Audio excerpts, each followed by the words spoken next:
everybody, and welcome to another episode of God'll Get You for That, Walter. And this is a very special episode of God'll Get You for That, Walter, because you're seeing us! You're seeing us. You're seeing us in person. Live. Live-ish. Live-ish. So, this is actually funny because we were recording and we were filming. We were filming and recording our voice. Recording the podcast. And unfortunately, we had a technical snafu. I know. After the first 19 minutes. After the first 19 minutes. We had a little power glitch and lost the video. So, to those unaware, my name is Tomcat, and I am joined by my fabulous mother, Toni Homeperm. I was going to say Sophia Petrello.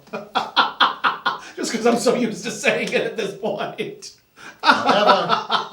It's all good. So, this is a very special episode because this is the season 1 finale of Maude.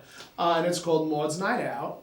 Just to recap, before we dive back into the conversation that we were Because we're not redoing the first 19 minutes. If you want to know what we discussed, then you can find it on Buzzsprout. Yes, you can find it on the actual podcast. On the actual podcast, yes. Yes. So this is just special for you guys. This is just special for you. It's just special for you. What we're doing right now won't even be in the podcast. It won't even be in the podcast. Yeah, so it's special. So special. How lucky are you? How lucky are you guys? So, the luckiest. Quick for the recap. 2-second recap. 2 second. Walter's pissed and Maude's going to a party. That's it, basically. Yeah. That's basically the synopsis. Yes.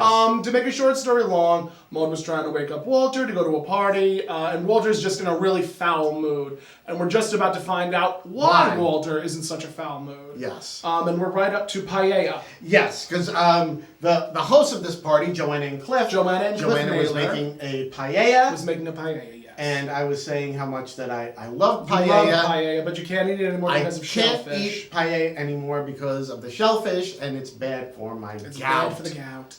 Don't get old, kids. It's not fun. I don't intend to. So that's it. They're all caught up. You're all up to speed. So, at this point, from here on out, this is going to be the same for everybody. Same for everybody. Whether you're just watching the video or you're listening to the audio. So there you go. So paella, you cannot eat because of the shellfish. I can't eat it because of gout. And Maude is still trying to decide on the dresses. She's asking Walter's opinion on 2 dresses. She says it's too early to wear yellow. It's never too early to wear yellow. Never too early to wear yellow. But I mean, years ago that was the thing where you would dress for the seasons. Yes, you can wear white after Labor Day and yada yada yada. I mean, think about the Devil Wears Prada, florals for spring, groundbreaking. Right. Yes. So that's just how it was in the 70s. Yes. So Maude continues to sing. Yes, and she's singing "The Night Is Young and I'm So Beautiful." I would love to perform that song. Yes. It's such a great number. Mm-hmm. And Walter is upset, and Maude is like trying to get it out of him. Why is he so upset? And he's upset about Cliff Naylor. Yes, he is. We find out that he is very jealous of Cliff Naylor. He does not like the way that Cliff Naylor looks at Maude's rear end. Yeah. I mean, in terms of relationship, how do you handle, or how did you handle, being jealous of the way another person would look at your partner? I never really got jealous. I'm just not a jealous person. Oh, I am. Don't touch my things; they're mine. I could be very possessive sometimes. At the age when something like that would have happened, that never happened. Are you trying to say I'm too young to understand? No. What I'm saying is, when I was your age, where something like that would happen to like me or my partner at that time, it would have been like, well, let's just have a 3-way. And what's good for the goose is good for the goose. Well, actually, what's good for the gander is good for the gander. Well, but it's an interesting conversation to have because that in the queer community that does happen an awful lot. Mm-hmm. Yeah. Open relationships are, I think, much more are much more, not feasible, what's the word I want to use here? More accepted in the queer communities? Oh, definitely. I definitely feel that having open relationships and having multiple partners is, it isn't frowned upon in queer circles. No, it is not. And even, couples that I know of that are legally married, they still dabble. Still, they, the relationship is open and they do whatever they want and all that, but, I don't know. I mean, for me personally, I guess it was my upbringing, and also, look at who my heroes are. Mm-hmm. Like, my hero was Maude, and Maude was in a very, kind of toxic relationship with her husband. Yes. And, when you look at those things and you see those things, you say to yourself, well, that's the kind of relationship you don't want that kind of relationship. No. You don't want that kind of relationship. No, not at all. But I mean, I'm always of the mind that as long as you're communicating effectively and you're having open, honest communication, you could do whatever. Yes, very true. Very true. That's how I operate. I mean, personally, for me, now at the stage of life that I'm in with my husband, it's old. Just say it. Okay, fine, old. I'm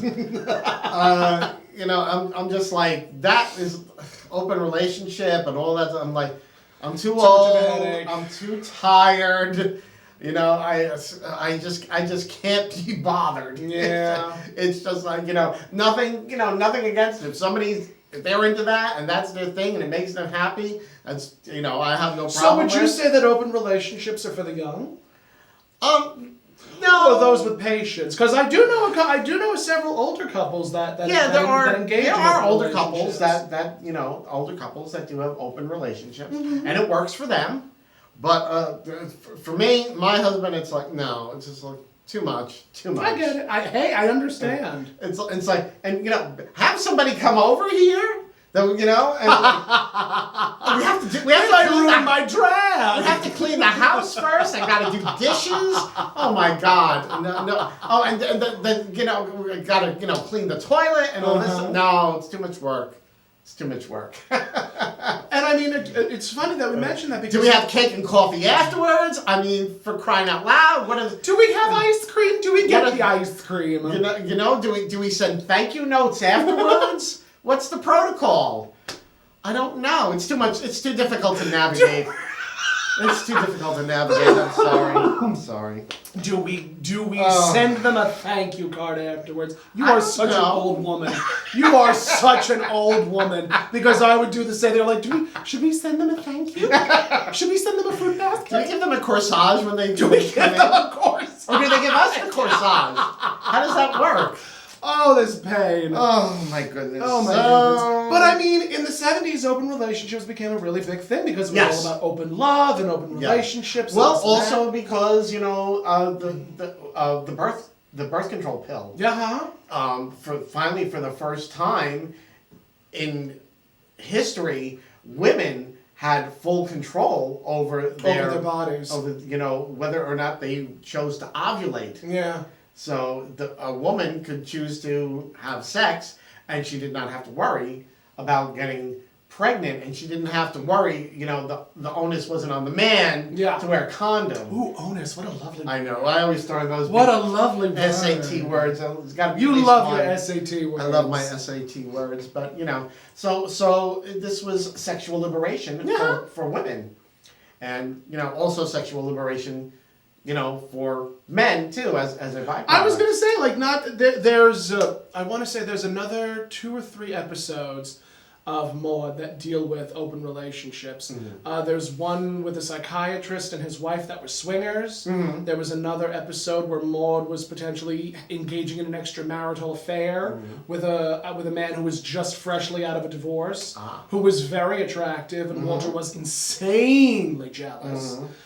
So it's a topic that comes up more and more with each passing decade, and it's a topic of conversation now. Yeah. Again, this is why we want Maude back in the focus of everything. Yes, the show was problematic in certain areas, but the conversations 50 years ago are still happening today.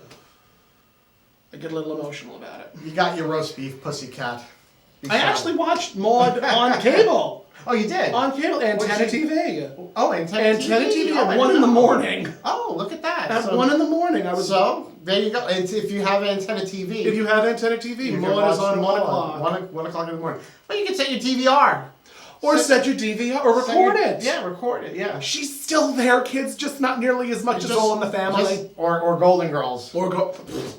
Golden Girls. I mean, you toss a pebble and you hit a Golden Girls. It's true, you hit a Golden Girls episode.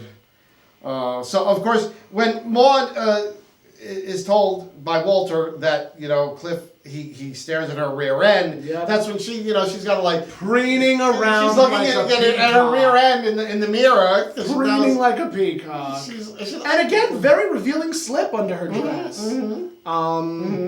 And Maude was a very buxom, curvy woman. Yes. And she was looking at herself in the mirror, and Walter was moving the mirror back, and he goes, "Believe me, Maude, it's there." Yes.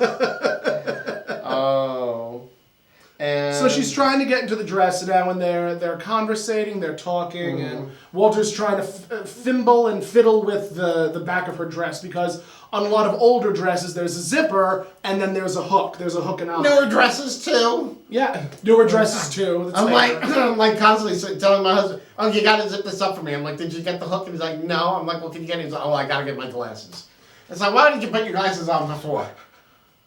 I mean, with a zipper, all you have to do is pull the tab. When you do a hook and eye, there's mechanics there. I know. It's very mechanical. So Walter doesn't trust Cliff. Walter does not trust Cliff. He does not trust Cliff. And Maude, she thinks he's funny, and Walter is saying that he feels sorry for Joanna. Yeah. Yeah. So it's important to note that Walter knows something that Maude does not. He's privy to information. Some another delicious word. Another delicious privy word. to some confidential information.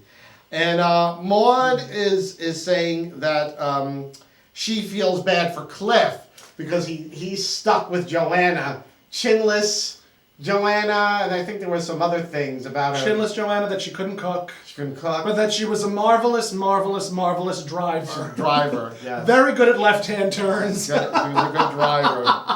Yes, and this is one of the jokes that they play on with her, Her hypocrisy. Yes, of constantly sort of berating Joanna and her feelings that Cliff is sort of stuck with Joanna, and like he could have done better. I guess. Again, like one of the brilliant things about the writers is that they constantly pointed out Maude's hypocrisy. They constantly did. Norman Lear was brilliant when it comes to that. He insisted that you see a real human being. Yes. And how you would see Maude for what she really is, and that is a hypocrite. Including all her foibles.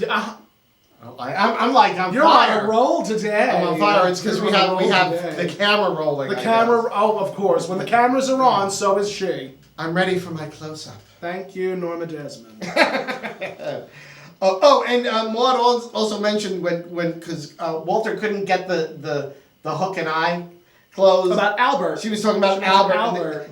Even though he had beady eyes, he had nimble fingers. So I guess that's alluding to something. Yeah, that's an alluding to Albert had no problem with the little hook and eye. With the little hook and eye. I never had a problem with hook and eyes. In case if you're actually watching, just so you know, I have notes. We have notes written here. So if I'm looking down, that's what I'm looking at. He's not looking at his gout. She's not looking at her gout, ladies and gentlemen. I'm not looking at my gout or my gown. Is that what those are? They look like cargo shorts. Taffeta. Taffeta, darling. Young Frankenstein.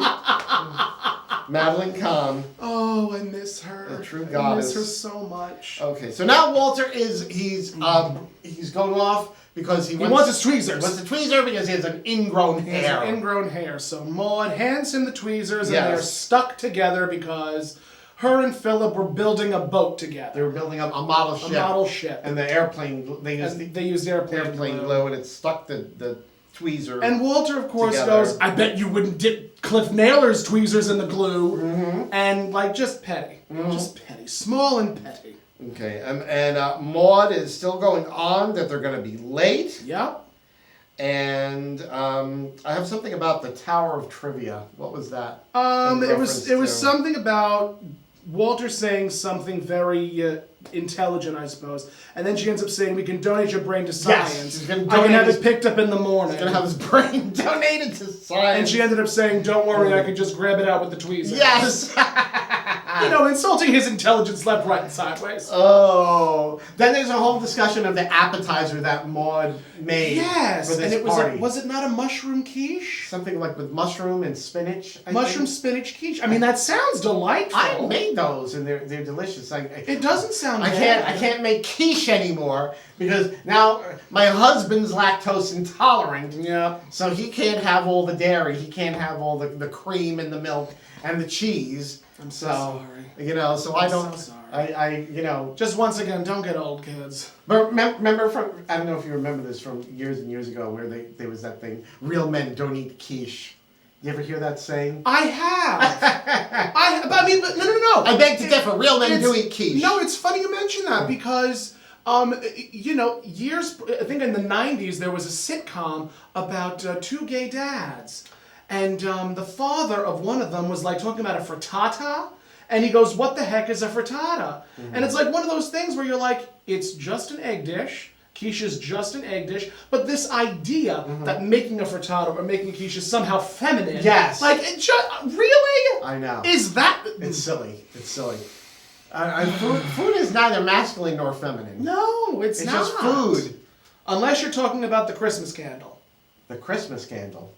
We've gone over the... No, I went over the Christmas candle with my boyfriend. The Christmas candle was the pineapple... You neglected to tell your mother. I don't want to tell my mother about what a Christmas candle is, but it's the tiny little pineapple ring, and there's a banana that sticks straight up. You did tell me about that. Thank you! You did tell me about that. Yes, the Christmas Oh, candle. rude. The phallic Christmas The phallic candle. Christmas candle. Yes, well, that could be enjoyed by either male or female. Men or women. So, again. And non-binary. Again, yes. So there you go. There you go. Oh, merciless. But I love quiche. I just I enjoy quiche so much. I just don't bother making it anymore. Because of X, Y, and Z. You know, husband can't eat it. Yep. Oh. So it reaches a point where the suit. Yes, they go to the Walter, closet. They go to the closet, and Walter is showing off his suit, saying, "Look at this suit." And Maude slams the sliding door. The sliding closet door. The sliding closet door on the suit. On the and suit. he goes, "Well, it was wrinkled in the back. Now it's all wrinkled in the front." No, it was wrinkled in the front. Now it's all wrinkled in the back. And Maude goes, "It's all right, Walter. So are you." So are you. Wrinkled in the back.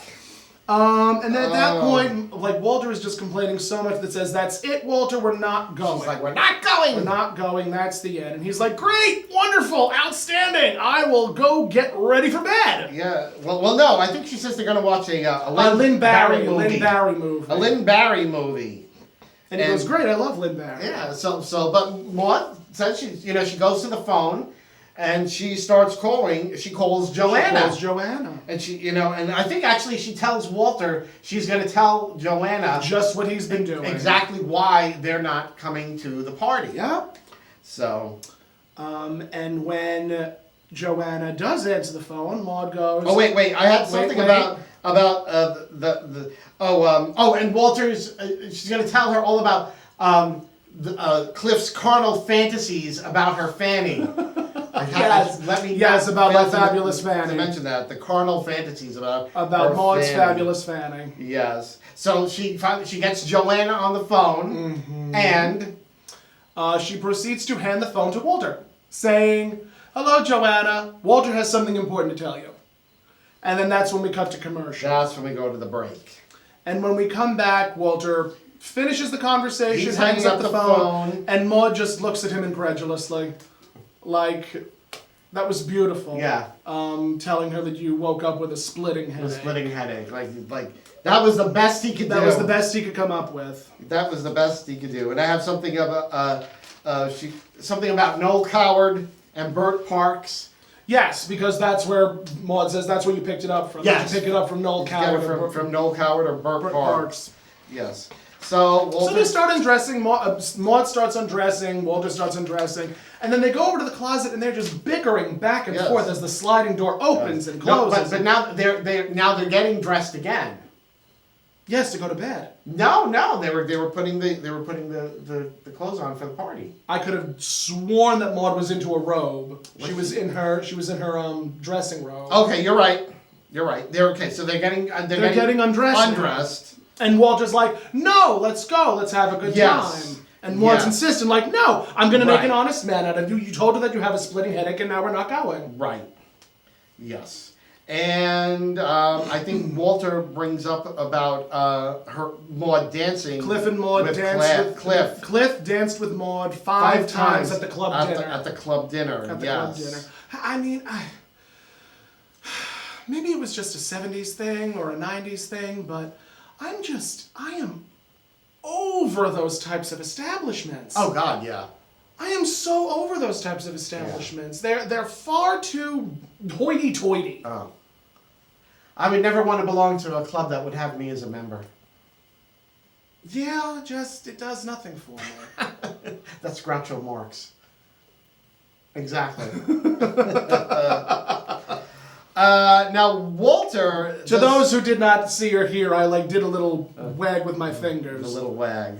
Walter, he's taking his life in his hand. Yes, and he tells Walter. I Maude. did love the line though when he said when Cliff dipped you. Yes. His nose was in your navel. His nose was in her navel. Which alluding to the fact that Cliff Naylor is shorter than Walter is. And shorter than Maude. And shorter than Maude. I mean, a lot of people were shorter than Yes. Maude. Let's just be frank about that. Yes. But Walter makes the mistake of telling Maude that it's dangerous for a woman of her age. You never say that to a woman, ever. Even if a woman is a woman of her age, you never tell a woman of her age she's a woman of her age. You don't tell anybody that they are a person of their age, because that is just a very... Some things you don't do. You don't tug on Superman's cape. You don't touch a drag queen's makeup. Don't touch it, or wig. Or a wig. Yes. And you never tell a person that they are a person of that age. A person of that age, yeah. She did not need to hear that. And she, one of the things that I love about Bea Arthur is that she will speak a line and then immediately cut herself off. Yes. Like I think she was saying, "Oh, don't be ridiculous." What do you mean, a woman of my age? Now she points out Walter's receding gums. Becomes petty AF. Petty AF. Saying that his gums were starting to recede. They're starting to recede. And then she ends up saying that Cliff is an inch taller. He's an inch taller than Walter. And has perfect gums. Yes.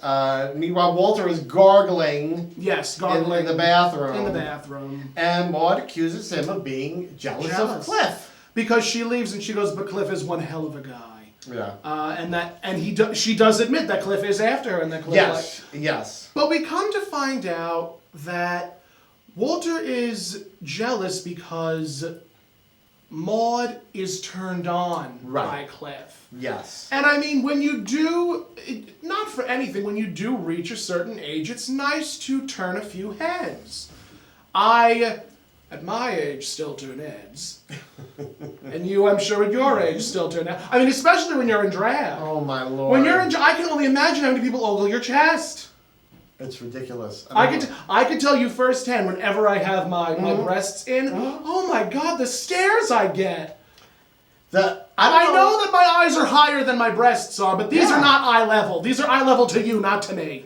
I've had instances because I have the breastplate, which has cleavage, silicone, and has cleavage, and there's been a few times, literally, I know what a well-endowed woman goes through, where I've been someplace and happen to be talking to a straight guy, and all of a sudden I realize they're not looking me in the eyes. Nope. They're like staring at the boobs, and in the back of my mind I'm like, they're not even real. These are pure silicone strapped around my neck. It is still a flesh fixation. It is still a titty fixation. They are like unbelievable. They're kryptonite. And it's funny because when I see a straight guy doing that, because I'm not a woman and I don't care to be tactful, I immediately go, are you staring at my rack? And they immediately, all of a sudden, the eyes jump straight up, and all of a sudden they're staring me straight in the eyes, and I can sense they're trying so hard not to stare back down at the boobs. It's unbelievable. Men are pigs. Men are pigs. Thank God. I know you were going to say that. Thank God. Oh. So but here's the thing. See, Maude being, an older woman, having a man paying attention to her, as we will find out, is flattering. Very much so. So for a woman, it's a flattering thing, but Walter, from a man's And perspective... I do want to point something out. What Cliff is doing is flattering Maude. He's not catcalling her. Right. He's not making inappropriate commentary. If he says anything inappropriate, I think the worst, like towards the end, we find out that he says, like, we'll play strip poker. Strip checkers. Strip checkers, I'm so Strip sorry. checkers. And... But he was doing nice, pulling her chair out. doing niceties, holding opening the door, the being door. very gentlemanly. And chivalrous. Yes, and Being that's very what chivalrous. Maude liked. But you see, for men, because we're more hardwired for the sex, he immediately thinks that for Maude, it's a sex thing. Yes. That she's turned on, that she wants to sleep with him. And I mean, that is a very male chauvinist thing to think. Yes, yes. But that's how straight men tend to approach things. As Yes. very Because they are the man and sexually because- oriented. Very much so. Whereas, at least in this case with Maude and Walter, but it holds true, I think, for a lot of people. A woman is not always. It's not always that sexual thing. It's not always sexual. It's And I mean, boys from a very early age are taught that they are men. Yes. And that they are very primal, sexual, sensual creatures. And, Boys don't cry. And, yeah, that they are not allowed to feel emotion, and if they feel any emotions, they are feminine. Yes. And sensitive. You're a sissy. And you're a sissy. Yeah. I was called a sissy once. Oh my God! All my life. Yes. So you were saying they dove right into the F word. But yeah, I got that too. Yeah, it's real fun getting called that in your car, just driving past you. It's so attractive. Love that journey for me. Yeah, so much fun. So much fun. So at that point, they decide that they are going back to the party, and Maude starts putting on the dress again, and she says to Walter that, a man tries to flirt with me and you suddenly want to embroider a scarlet letter on my chest. Yes. F for fallen. F for fallen. And then she goes into the bathroom singing, "What do you think I am, Lily Marlene?" Yes. And she sings "Underneath the Lamppost" by Marlene. Wasn't it Marlene Dietrich? Marlene Dietrich, yes. Dietrich. Yes. Another very throaty voiced vixen. Yes. And Walter admits that he's insecure. Very much so. He's insecure. He sees Maude as, Very, honestly, a very adult concept for a man to acknowledge that he's insecure about his relationship. Yes. And Maude is now, she's telling Walter that Cliff believes in the sanctity of marriage. So. The cake is a lie. Yes. The cake is a lie. It's yes. And that Cliff has always had respect for marriage, and what do I have? She calls out Joanne's cooking. Yes. She calls out Joanne's cooking, saying, "We wouldn't have to bring anything if Joanne wasn't such a rotten cook." That's right. Poor Cliff, that he's saddled with Joanna, even though Maude loves her. Even though, well, I mean, of course, that was just the thing to do. Yeah, like, even his drag queens is just like, "Oh, I can't stand the way she does makeup. I can't stand what her wigs look like. But I adore her. I love the way she performs. She's a marvelous, marvelous lip syncer."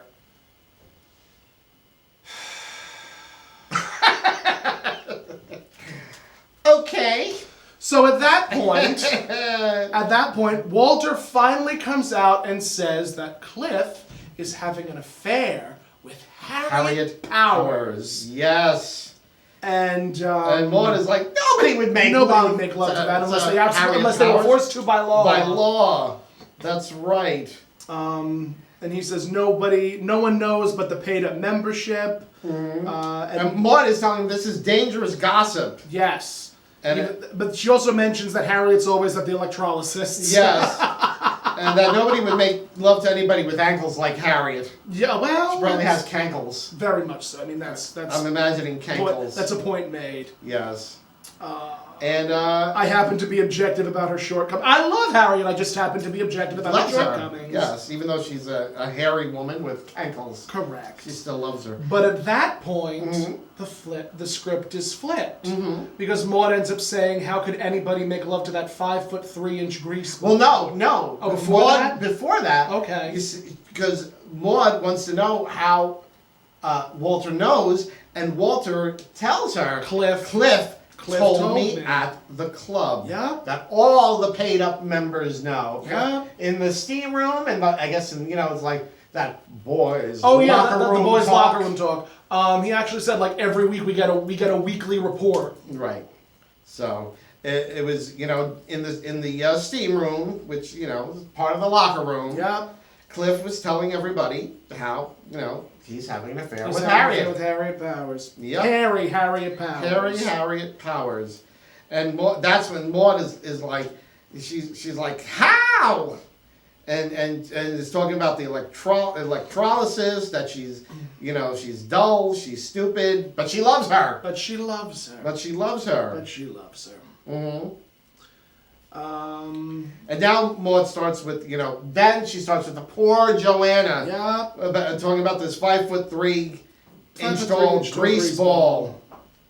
And Walter is like, why are you carrying on like this now? Because now she's like completely, flipped the other way. She flipped the other way. She's flipped. And Maude is like, why should I care? Why should I care? But she's like, I care. But I do care.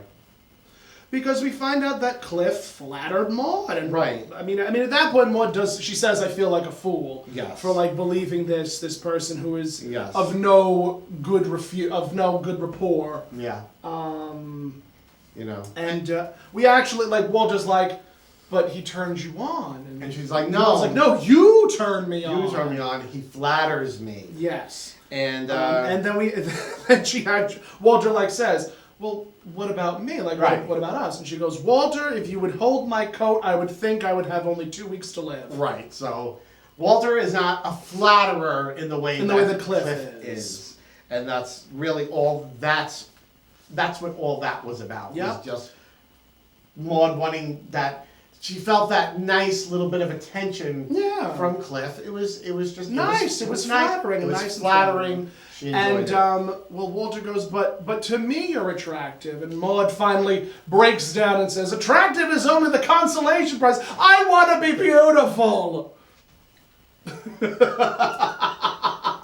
You're lucky you didn't pull back a bloody stump. But I mean, me personally, I understand where Maude is coming from. Because, of course. I mean, even at my age, and I'm fairly young. Are you a woman of a certain age? I am a woman of a certain age, bitch. But because despite the fact that I am still young, I am not the. I'm not taking that out in the edit. I'll get you for that, Tony. So even at my age, and again, I am young-ish, and when I turn a person's head, it's a nice feeling. I'm not going to act on those impulses. Right. No. But it's just, as a matter of fact, my boyfriend called me yesterday. And he's just like, oh, I was in Dollar Tree, and the cashier remembers you and was asking about you. Oh. And of course, my boyfriend, in his infinite wisdom, decided to really make an awkward situation even more awkward. Well, of course. Because he's. So he ends up saying to the person, because they were engaging in conversation, he goes, the cashier goes, where's your friend? And my boyfriend goes, oh, what do you mean, friend? What friend with rabbit ears? Correct. And asks, where's your friend? And my boyfriend goes, oh, well, they're in the city, and they're getting fabric for a project. And but the way that the cashier talked about me was, where's that attractive tall guy that you were with? There was the cashier male or female? The cashier was male. Oh, the cashier was male. Okay. And I'm hearing this, and I'm turning red as my boyfriend is telling me this, because it doesn't happen often for me. Oh, it happens to me all the time. You get over it.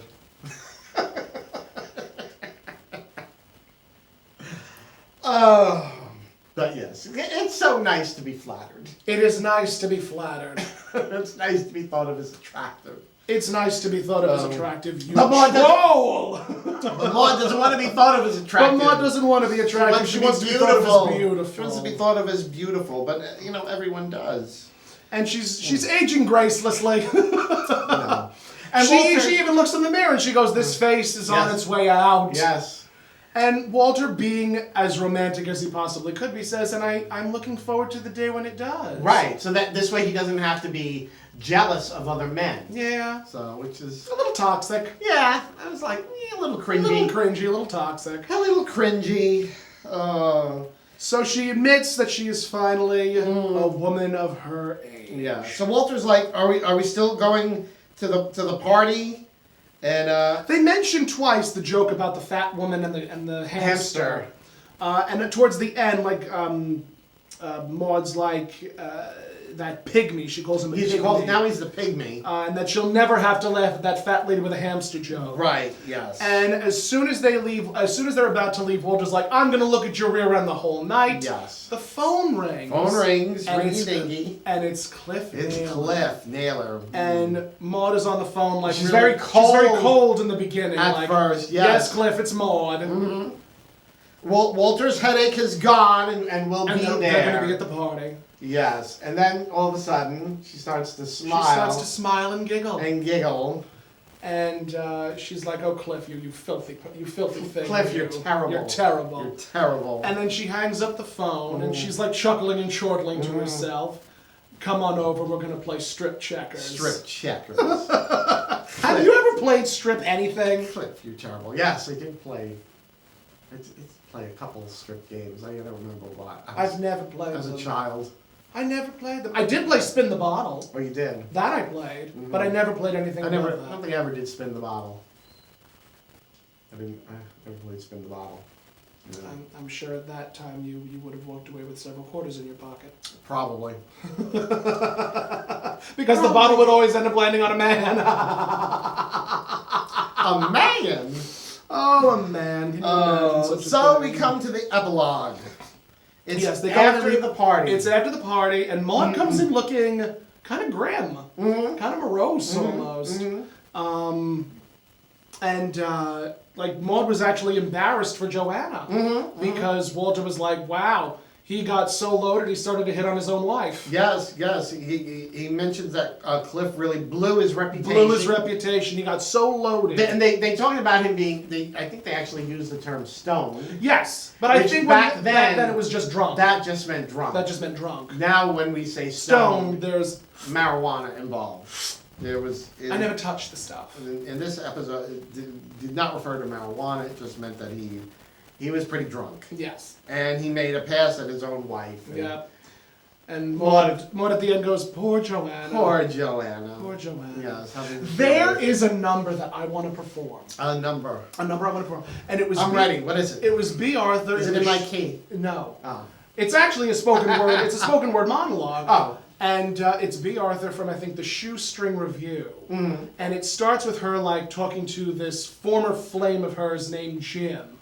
And she goes on and on talking about Jim's new fiancé. And how saying that her fiancé has had several appendectomies, has a drinking problem, has a weight problem, and how people always talk about this woman behind her back. Okay. And literally, like, she talks so much smack about this person that this Jim character gets, and she's just talking to Jim. And while she's talking to Jim, she's having martinis. And she, like, the bartender comes over and she's like, they go, "Martini." Well, you don't hear them say that, but she turns to them and goes, "Oh, a martini? Oh, well, just a tiny one. Leave out the vermouth." But I really want to perform that just because it's so catty. Oh. It sounds like it's very much in that Ladies Who Lunch vein. Sort of, but not. There's no music to No it. singing, yes. It's just her talking. I'll send it to you. Okay. I'll send it to you. It's Have you ever done the Ladies Who Lunch, that song? No, but I'd like to. That'd be good. That'd be a good song. That'd be a great song for you. I'd sing that. I'd sing I'm Still Here. But I mean, I'm far too young to sing that song. That was the right makeup. No. This is the relationship. I turn myself into an 85-year-old woman. Come on, give me a break. Well, when I paint my face, I just look like a 60-year-old. I don't look young and new like the rest of your queens. I'm just me, myself, and I. You could. I could. Put yourself in my hands. Stay tuned. Stay tuned for something that is just going to absolutely terrify me. Yes, it will. And all of you, maybe. And all of you, perhaps. Thank you for joining us on another episode of God Will Get You for That, Walter. A special God Will Get You for That, Walter. Special podcast and special video. Podcast and video from the two of us. Unfortunately, we lost, the first 19 minutes of the video. We lost the first 19 minutes of the video. It's fine. It's fine. So if you're listening to the podcast, you got everything. Everything. If you're watching the video, if you want to, relive the first 19 minutes, just listen to the podcast. Just listen to the podcast. The first 19 minutes. The first 19 minutes. We recap. And where can they listen to us? Well, they can always listen to us on any of the podcast platforms, including Buzzsprout. There is Pandora. There is iHeartRadio. There is Spotify. Apple Radio. All of them. All the radios. Also, even on the Facebook podcast. On the Facebook podcast, too. Yes, on our Facebook page of God Will Get You for That, Walter. Mm-hmm. And which we constantly update. Yes. And of course, the podcast also streams as a video. On YouTube. On YouTube, our YouTube channel. Which is called God Will Get You for That, Walter. See, he knows better than I do. Yes. But on Instagram, on Instagram it is Findley's Friendly Appliances. Yes, which is also our email. Findley's Friendly Appliances @gmail.com. Email us, contact us. We would love to have a conversation with you. You can find us everywhere. There is no excuse. There isn't any excuse. We're like cockroaches. We're just, And we're going to be there long after, I promise. Yes, there'll be, after the, Armageddon, there'll be, all that will be left are cockroaches. There'll be cockroaches, and us. And us. God will get you for that, Walter. That's all that will be left. That's all that will be left. What a legacy. And where can they follow you personally? You guys can follow me at ThatTomcat on all forms of social media. You can go to my website, thattomcat.com, where you can listen to me perform. You can listen to my demos. You can find my link tree. Everything. And where can they find you? Well, they can always find me on Facebook at Toni Homeperm, and that's Tony with an I. Which is the same as my Instagram and also my website, tonyhomeperm.com. And we will see you next time. Well, they won't see us next time, but they will get to hear us. He loves spoilers. We're just doing this as a special. This was a special, but we'll see you potentially, and you'll hear us the next time on God Will Get You for That, Walter. Yes. Bye, guys. Good night.